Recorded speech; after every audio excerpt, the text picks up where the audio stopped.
जय हिंद। बहुत ही बड़ी खबर निकल कर के आ रही है क्योंकि केंद्र और आर्मी के तीनों चीफ का ये बहुत ही बड़ा फैसला है। क्या फैसला आया है इसे मैं बड़ी ही विस्तार से आपको समझाने की कोशिश करूंगा, इसलिए वीडियो के साथ बने रहिएगा, तभी आप समझ पाएंगे।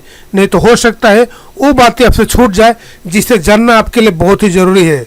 तो चलिए बगैर देर के हुए शुरू करते हैं। मैं आपको बता दूं कि केंद्र और आर्मी के तीनों चीफ का ये बहुत ही बड़ा फैसला है और अब महिलाओं को भी एनडीए में सेना में भर्ती होने के लिए मौका मिलेगा। भारतीय सेना में शामिल होने का सपना संजो रही महिलाओं के लिए ये बहुत ही बड़ी खबर सामने आई है।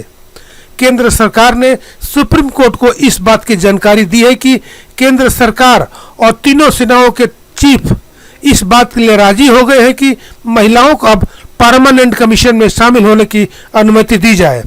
साथ ही नेशनल डिफेंस एकेडमी यानी एनडीए में शामिल होने की भी अनुमति दे दी है।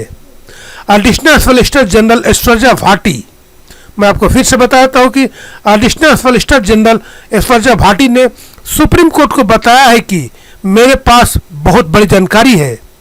सेना के चीफ और सरकार ने फैसला लिया है कि अब लड़कियों को भी सेना में अस्थायी भर्ती एनडीए या नेवल एकेडमी के जरिए भर्ती होगी। भाटी ने सुप्रीम कोर्ट को बताया कि इसको लेकर रणनीति और प्रक्रिया बनाने का काम हो रहा है ताकि महिलाओं को सेना के तीनों इकाइयों में शामिल होने का मौका मिले।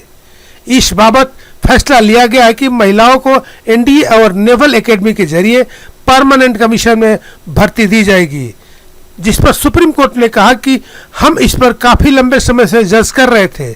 जस्टिस एसके कौल ने कहा कि लैंगिक समानता पर सशस्त्र बलों को और अधिक काम करने की जरूरत है। मुझे खुशी है कि सशस्त्र बलों के प्रमुखों ने यह फैसला लिया है, उन्हें मनाने के लिए आपकी तारीफ होनी चाहिए। सुप्रीम कोर्ट ने कहा कि अगर आपको पिछली सुनवाई के दौरान निर्देश दिया गया होता कि यह फैसला लिया गया है तो हमें इसमें हस्तक्षेप करने की जरूरत नहीं होती।